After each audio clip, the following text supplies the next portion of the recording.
Hello प्यारे बच्चों, आज हम अध्याय 2 के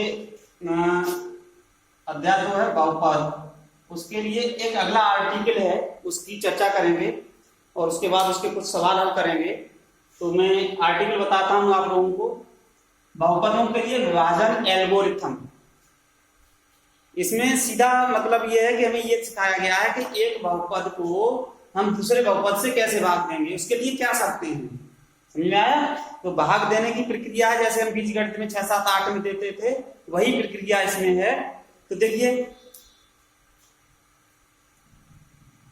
माना चर x में है क्या, ये लिख देते हैं। माना चर x में दो बहुपद px, ये किताब में दिया गया है, ठीक है, तथा gx, px तथा gx हैं। में दो बहुपद px तथा gx में जहां gx is not equal to 0, यानी ये बहुपद शून्य नहीं होना चाहिए। हो तो जहां gx is not equal to 0 हो तो बहुपद qx और rx ऐसे प्राप्त कर सकते हैं। तो बहुपद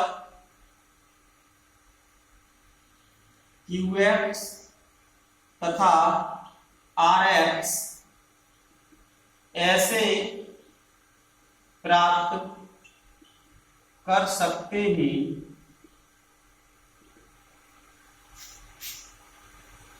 कि px बराबर, कि px का मतलब है भाज्य बराबर भाजक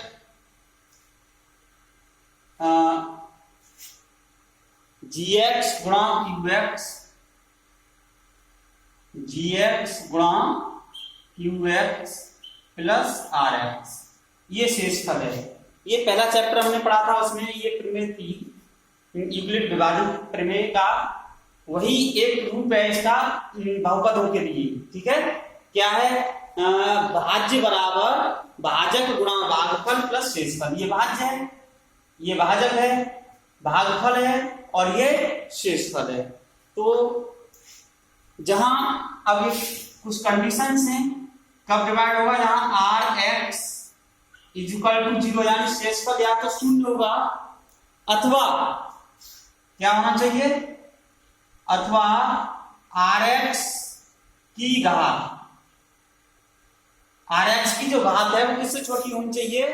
लेस देन gx की, लेस देन gx की घात। यानी शेषफल जो बचता है उसकी घात हमेशा जिससे हम भाग दे रहे हैं उससे कम होनी चाहिए, उसके बराबर भी नहीं होनी चाहिए। जब तक बराबर है तब तक भाग जाएगा। और एक कंडीशन और है यहाँ पर, px और gx में, तो gx से अगर हम भाग दे रहे हैं, एक पॉइंट है, gx की घात, gx की घात इज लेस देन और इक्वल टू px की घात। यानी px को हम डिवाइड कर रहे हैं gx से, तो या तो gx की घात px के बराबर होगी, हो सकती है, या उससे छोटी होगी, ये ध्यान रखेंगे। ठीक है, ये हो गया। तो यह निष्कर्ष बहुपदों के लिए क्या कहलाता है? विभाजन एल्गोरिथम कहलाता है। यह निष्कर्ष बहुपदों के लिए विभाजन एल्गोरिथम कहलाता है।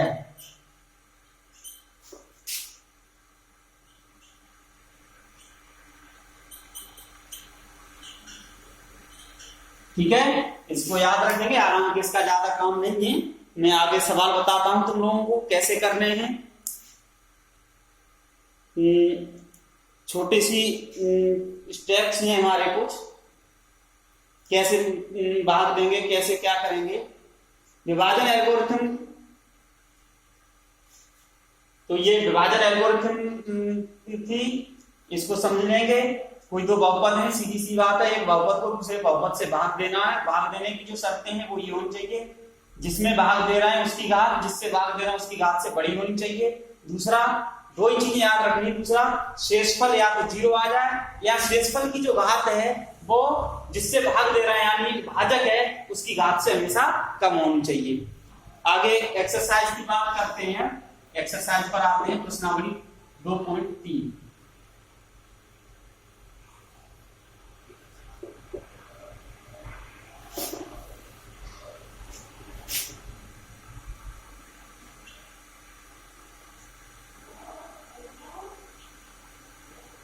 प्रश्नावली है 2.3। क्या दिया है? देखो मैं सवाल को पढ़ता हूं और आप लोग ध्यान से थोड़ा देखेंगे।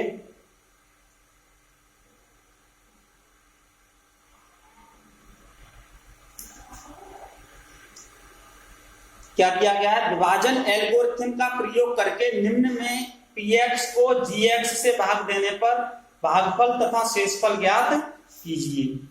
इसमें 4-5 क्वेश्चन हैं, बहुत अच्छे। एक क्वेश्चन मैं अभी बता रहा हूं, देखिए क्या दिया है। पहला प्रश्न है, प्रश्न नंबर 1 का फर्स्ट पार्ट और ये हल, ठीक है। प्रश्न नंबर 1 का फर्स्ट पार्ट है। देखो दिया क्या है, वो लिख लेते हैं पहले। दिया है px बराबर cx बराबर क्या दिया गया है, x³ minus 3x square, x³ minus 3x square plus 5x minus 3 plus 5x और माइनस 3 कॉमा gx बराबर हमें दिया गया है x² माइनस 2, x² माइनस 2। देखो इस बहुपद की बात करें px की, जैसी हमारी कंडीशंस थी। सबसे पहली कंडीशन कि px की घात gx की घात से बड़ी होनी चाहिए। तो इस बहुपद की घात कैसे ज्ञात करते हैं? घात में उच्चतम पावर जो चल आ रहा है उसकी उच्चतम घात जो होती है उस बहुपद की घात होती है। इसमें उच्चतम घात 3 है, इसमें चर x आ रहा है उसकी उच्चतम घात कितनी, 2 है। तो इसकी घात 1 कम है इससे, तो हम इसमें भाग दे सकते हैं। अब इसमें एक कंडीशन और आती है, जैसे यहां तो सभी क्रम में दिए, x की घात 3 थी, फिर 2 है, फिर 1 है, फिर 0 है। अगर कभी किसी बहुपद में ऐसा दिया जाए कि उसमें x की घात क्रम में ना दी जाए, आरोही क्रम में ना दी गई हो, तो आरोही अथवा अवरोही क्रम में देनी चाहिए हमें। तो उसके बाद उसको हम सॉल्व करेंगे, ठीक है। वैसे ये घातें जो दी गई है वो अवरोही क्रम में है, तो अवरोही का मतलब होता है घटती हुई क्रम, घटता हुआ क्रम। तो अवरोही क्रम में लिखने से हमें भाग देने में आसानी रहती है, ये ध्यान रखेंगे। तो अवरोही क्रम में लिख देंगे सबको, ठीक है। अवरोही क्रम में हम घातों को लिख लेंगे और उसके बाद उसको भाग देंगे। अब भाग देते हैं इसके, देखो x² माइनस 2 से भाग देना है हमें कितने में, x³ minus 3x² plus 5x और माइनस 3 ये दिया गया है, इसमें भाग देना है। तो सबसे पहले हम भागफल, पहला भागफल हम कैसे ज्ञात करेंगे? भागफल का प्रथम पद कैसे ज्ञात करते हैं? देखो ध्यान से समझेंगे। इसका जो भाज्य है उसके प्रथम पद में इसके प्रथम पद से भाग देके देखो, तो देखिए भागफल का प्रथम पद मैं यहां पर लिख रहा हूं,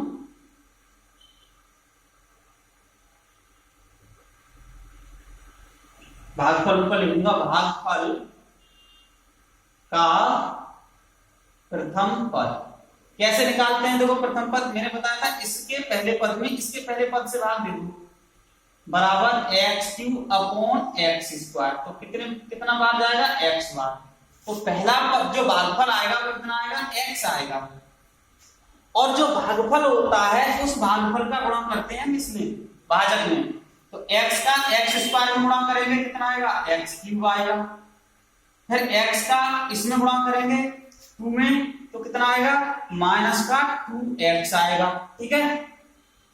अब इनको घटाने पर कटें, ये माइनस और ये प्लस, तो ये तो कैंसिल हो गए, प्लस का और माइनस का। अब एक चीज यहाँ पे ध्यान रखेंगे, इसका एक्स स्क्वायर नहीं है तो एक्स स्क्वायर वाला ही पद लेंगे, पूरा पद उतार लो यहाँ पर, माइनस का 3x स्क्वायर, ठीक है, और x वाले दो दो पद करके उतारेंगे, माइनस का 3x स्क्वायर और प्लस कितना बचा 5x ये और 2x ये x वाले सेम पद हैं, जुड़ जाएंगे तो कितना हो गया हमारा 7x और ये कितना बचा -3, ठीक है। अब भागफल का दूसरा पद कैसे निकालेंगे, मैं यहां पर लिख रहा हूं, भागफल का दूसरा पद कैसे निकालेंगे, ये कितना है, अब यहां पर देखेंगे इस पे कितना है, माइनस का 3x स्क्वायर है, पहला पद इसका -3x स्क्वायर है और इसका कितना है x स्क्वायर है, तो इससे भाग दे दीजिए, तो x स्क्वायर से x स्क्वायर कट गया, कितना बचा हमारा -3, तो दूसरा जो जाएगा वो कितने बार जाएगा -3, अब -3 का इसमें गुणा करेंगे तो माइनस के 3x स्क्वायर हो जाएगा, 3 का -2 गुणा प्लस का कितना हो गया 6 हो गया, प्लस का 6 हो गया। अब ऐसे कर दीजिए, अब घटाने पर क्या करते हैं, ये घटाने पर ही करते हैं, तो ये प्लस हो जाएगा और ये माइनस हो जाएगा इसका चिन्ह, तो माइनस प्लस के ये तो कैंसिल हो गए। 7x का पद इधर नहीं आ रहा है नीचे, ये भी ध्यान रखेंगे, x का पद नहीं आ रहा है तो ऐसा मतलब ना 7x में से 6 घटा दो, x का पद नहीं आ रहा है तो यहाँ पे हम क्या लिखेंगे, x वाला पद पहले लिखेंगे 7x, ठीक है, और माइनस के 3 है और माइनस के 6 हो गए तो कितने हो गए -9। अब देखो यहाँ पर क्योंकि भाग x स्क्वायर आ रही थी उच्चतम, इसकी भी x स्क्वायर थी तो भाग जा सकता था, समझ आ रहा है।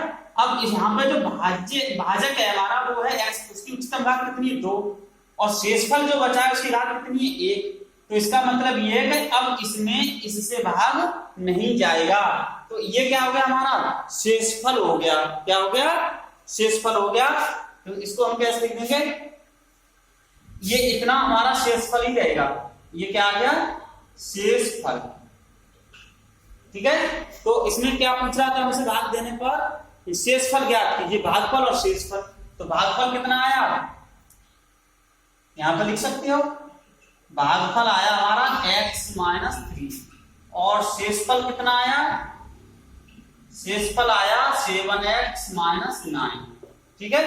तो इसमें भागफल और शेषफल ही पूछा था और कुछ नहीं पूछा था, तो ये इस तरीके से हम भाग देते हैं, पहले हम भागफल के पद ज्ञात करते हैं, जो भागफल प्राप्त होता है उसका भाजक में गुणा करते हैं और गुणा करके भाज्य के नीचे लिख देते हैं, फिर उसी क्रम में आगे धीरे धीरे करके बढ़ते चले जाते हैं।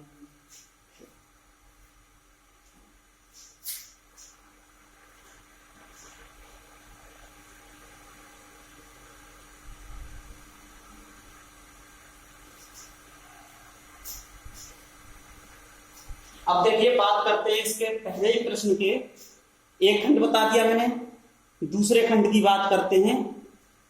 तो दूसरे और तीसरे खंड में एक चीज ध्यान रखेंगे, जो gx दिया गया है वो घातों के घटते हुए क्रम में नहीं है। देखिए दूसरे खंड की बात करते हैं, px क्या दिया हमारा x⁴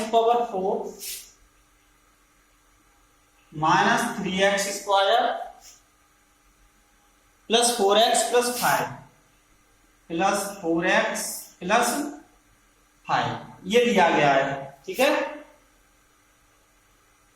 हम चाहें तो इसमें एक काम और कर सकते हैं, जैसे x⁴ के बाद x³ का पद नहीं दिया गया है तो हम 0 गुणांक लेके x³ का पद बढ़ा दें, उससे कोई अंतर नहीं पड़ने वाला है, ठीक है। और gx बराबर दिया है हमें, क्या दिया गया है x² + 1 - x, x² + 1 और -x ये दिया गया है। तो सबसे पहले भाग देने पर जरूरी है कि ये जो gx दिया गया है ये x की घटती हुई घातों में नहीं है, तो देखो सबसे बड़ी घात कितनी है x², उससे कम घात कितनी है x की, तो माइनस चिन्ह सहित लेंगे -x और ये क्या दिया +1। तो अब भाग देंगे, अब देखो भाग देके देते हैं 3x²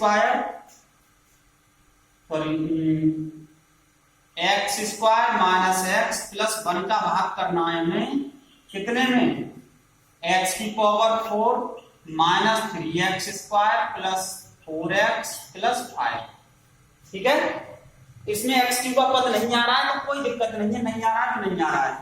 तो प्रथम भागफल का प्रथम पद कैसे ज्ञात करेंगे हम, भागफल का प्रथम पद मैंने बताया था इसका पहला पद और इसके यानी जो भाज्य है उसका पहला पद में भाजक के पहले पद से भाग दे दो, एक्स की पावर 4 बट्टे एक्स स्क्वायर, तो इससे ये कितने बार जाएगा, एक्स स्क्वायर बार। तो यहाँ पे पहला भागफल का प्रथम पद आ गया एक्स स्क्वायर। अब एक्स स्क्वायर का गुणा करना है इसमें पूरे में, किसमें, जो भाजक है उसमें। एक्स स्क्वायर का एक्स स्क्वायर में गुणा करेंगे तो एक्स घात 4 हो जाएगा, एक्स स्क्वायर का माइनस एक्स में गुणा करेंगे तो माइनस का एक्स क्यूब हो जाएगा, एक्स स्क्वायर का 1 में गुणा करेंगे तो प्लस का एक्स स्क्वायर हो जाएगा। ठीक है, अब घटा दीजिए, घटाएंगे तो माइनस और ये प्लस और ये माइनस, तो ये वाले तो कटने ही कटने हर हालत में। अब देखिए अब क्या बचा, एक्स क्यूब का पद यहाँ पे ऊपर तो है नहीं, यहाँ पे आ रहा है एक्स क्यूब, तो हम पहले एक्स क्यूब का पद लेंगे, प्लस का हो गया एक्स क्यूब, तो एक्स क्यूब प्लस का लिख लिया हमने, माइनस के 3x स्क्वायर है माइनस के x स्क्वायर, तो माइनस के हो गए 4x स्क्वायर। ठीक है, प्लस के कितने बचे, प्लस का बचा हमारा 4x और प्लस का बचा 5, कितना बचा 5।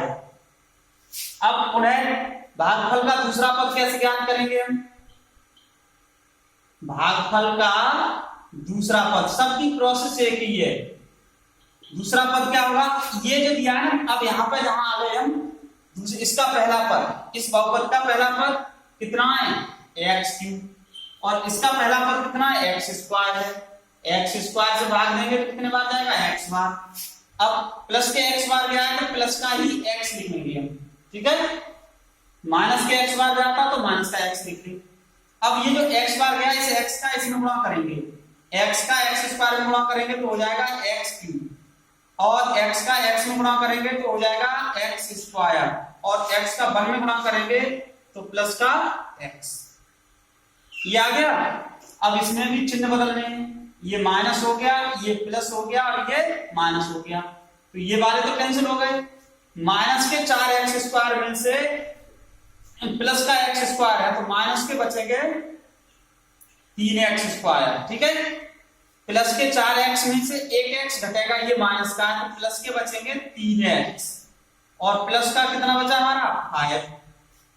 अब भाग, क्योंकि अभी इसकी घात और जो शेषफल बच रहा है, शेषफल वाला, इसकी घात बराबर आ रही है तो इसका मतलब है और भाग जाएगा। जब ये घात छोटी हो जाएगी तब हम भाग देना छोड़ेंगे। तो देखिए भागफल का तीसरा पद, तीसरा पद क्या होगा भागफल का, माइनस का 3x स्क्वायर है, इसका पहला पद जो शेषफल बचा था, और इसका कितना है x स्क्वायर है, तो ये कितने बचेगा, माइनस का 3 बचेगा। तो अब ये भागफल गया हमारा माइनस के 3 बार। अब माइनस 3 का गुणा करेंगे इसमें, इस पूरे में कितने का, माइनस 3 का, तो माइनस 3 का x स्क्वायर के साथ गुणा करेंगे तो माइनस का 3x स्क्वायर, माइनस 3 का माइनस x के साथ गुणा करेंगे तो प्लस के हो जाएगा 3x। ठीक है, माइनस 3 का 1 के साथ गुणा करेंगे तो ये हो जाएगा माइनस का 3। अब यहाँ पे ये प्लस का चिन्ह घटाने पर माइनस और ये प्लस, तो देखो प्लस माइनस प्लस के ये कैंसिल हो गए, प्लस माइनस के ये कैंसिल हो गए, 5 और 3 जुड़ जाएंगे 8। अब यहाँ पे x की कोई घात नहीं आ रही है तो ये क्या हो गया हमारा शेषफल, ये क्या हो गया भागफल। तो हम यहाँ पे लिख सकते हैं, इधर लिख दे रहा हूं, अतः भागफल, भागफल कितना हो गया हमारा, भागफल हो गया x स्क्वायर प्लस x और माइनस 3, और शेषफल कितना हो गया, शेषफल हो गया 8। भागफल और शेषफल पूछे तो इस तरीके का एक खंड और रह गया है, तीसरा खंड, उसको अपने आप करना है आप लोगों को, ये ध्यान कर लें। अब मैं 2 ही खंड में बताऊंगा। ठीक है, x square plus x minus 3। अगला प्रश्न और बताता हूं, ये अगले प्रश्न में थोड़ा सा, अब देखिए अगर एक चीज में यही बता दे रहा हूं, अगले प्रश्न के लिए है कि अगर किसी बहुपद में, एक बहुपद में दूसरे बहुपद से हम भाग दें और शेषफल 0 प्राप्त हो जाए, क्या प्राप्त हो जाए, शेषफल 0 प्राप्त हो जाए, तो हम ये कह सकते हैं कि ये वाला जो, अगर जैसे यहाँ शेषफल 0 आता तो हम ये कहते हैं कि gx px का एक गुणनखंड है। क्योंकि कुछ अगला जो प्रश्न है उसमें यही पूछा है, तो मैं बताता हूं। अगला प्रश्न नंबर 3,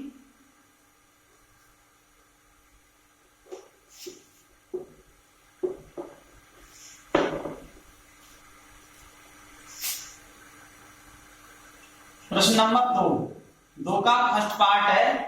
देखिए क्या है, मैं पढ़ता हूं, आप लोग थोड़ा ध्यान से समझेंगे इसको, ठीक है। अच्छे से इसको समझ के करना है आप लोगों को।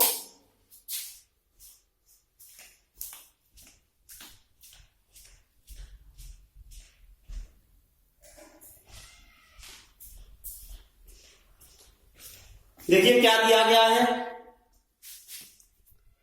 पहले बहुपद से, इसमें यह भी ध्यान रखना है, मैं पहले बहुपद से दूसरे बहुपद को भाग करके जांच कीजिए कि क्या प्रथम बहुपद द्वितीय बहुपद का एक गुणनखंड है।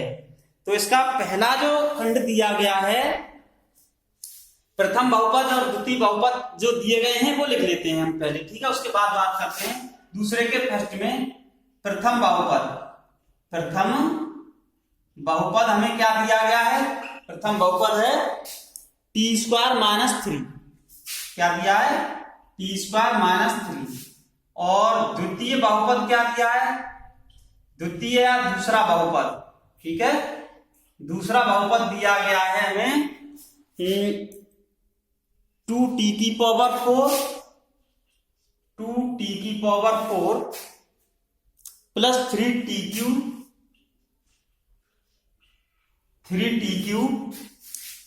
माइनस 2t²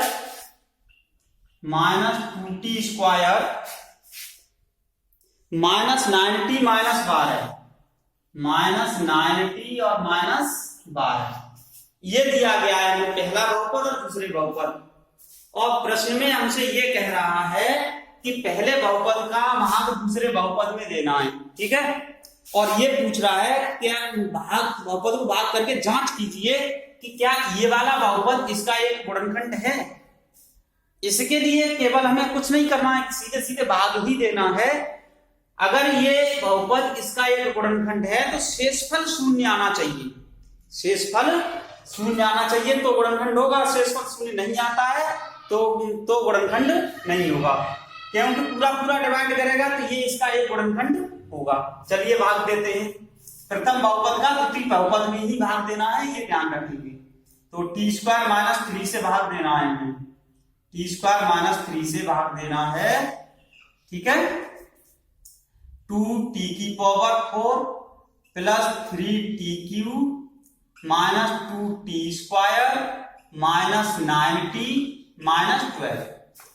प्रथम भागफल का प्रथम पद कैसे ज्ञान करेंगे हम, भागफल का प्रथम पद, प्रथम पद, भागफल का प्रथम पद कैसे आएगा वही निकल के, अभी जो हम करते आए वही करना। इसके पहले पद में इसके पहले पद से भाग देना है, 2t⁴ में भाग देना है हमें t² से, तो t² से ये घात 2 कम हो जाएगी, कितना बचेगा, 2t² बचेगा। तो भागफल का जो प्रथम पद आया वो कितना आया, 2 और t² प्लस का, अब 2t² का इसमें गुणा करना है तो ये हो जाएगा 2t⁴ और माइनस 2 × 6, संख्याओं का संख्या से गुणा तो हो जाता है, माइनस 6t², ठीक है। अब हम चाहें तो माइनस के 6t² यहां लिख सकते हैं, कोई दिक्कत नहीं है। अब ये घटाने पर माइनस और ये प्लस, तो ये तो कैंसिल हो गए। अब देखो इधर नीचे tq का पद नहीं आ रहा है, जबकि हमारे भाज्य में tq का पद है, तो सबसे पहले tq वाला पद लिखेंगे, प्लस का है 3tq, क्योंकि यहाँ पर tq है नहीं तो चिन्ह तो बदलेगा नहीं। अब माइनस का 2t² है, प्लस का 6t² है, तो ये बचेगा प्लस का 4t² बचा, ठीक है। माइनस का 9t और माइनस का 12।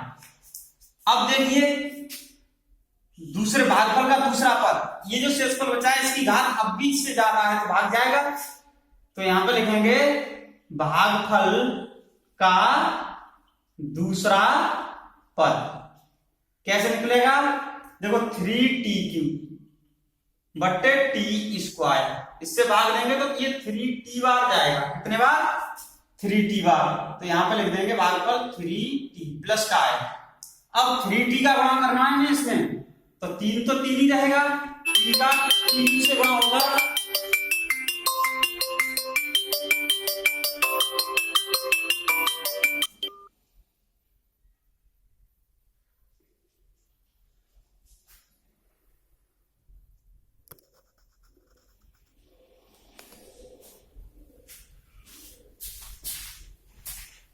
इसका इससे गुणा करेंगे हम 3t का, इसमें 3 तो 3t का t² गुणा होगा t³ हो गया, फिर माइनस इसमें करेंगे तो 3 तिया 9 माइनस के 9t आ गया, ठीक है।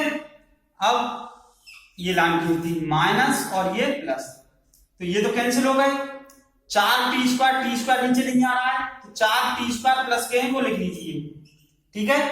अब माइनस के 9t है प्लस के 9t है तो ये वाले भी कैंसिल हो जाएंगे। अब बचा कितना हमारे पास, माइनस के 12, कितना बचा, माइनस के 12। अब भी इसकी घात t² है, इसकी t² है तो बराबर है, तो भागफल का तीसरा पद, भागफल का तीसरा पद कैसे निकालेंगे, देखो 4t² बराबर कितना है 4, एक बार प्लस के 4 हो जाएगा, तो प्लस के 4 से इसे गुणा करेंगे तो ये आएगा 4t² और माइनस 12, माइनस और ये प्लस, ये भी कैंसिल, तो ये आ गया 0। क्या देखो मैंने बताया था शेषफल कैसा आ गया 0। अब मैं यहां लिखता हूं, जहां शेषफल बराबर क्या है 0, अतः पहला बहुपद दूसरे बहुपद का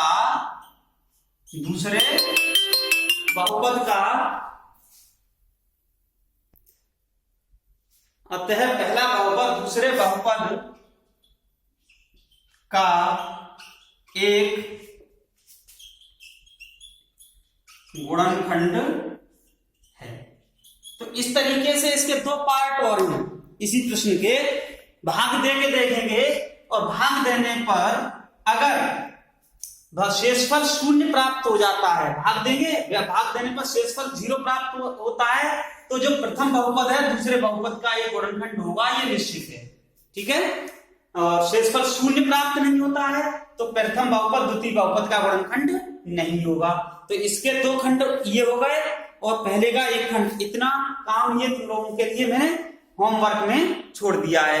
आज के लिए इतना ही काफी है, अगले 3 क्वेश्चन बचे हैं वो अगले वीडियो में बताऊंगा। धन्यवाद।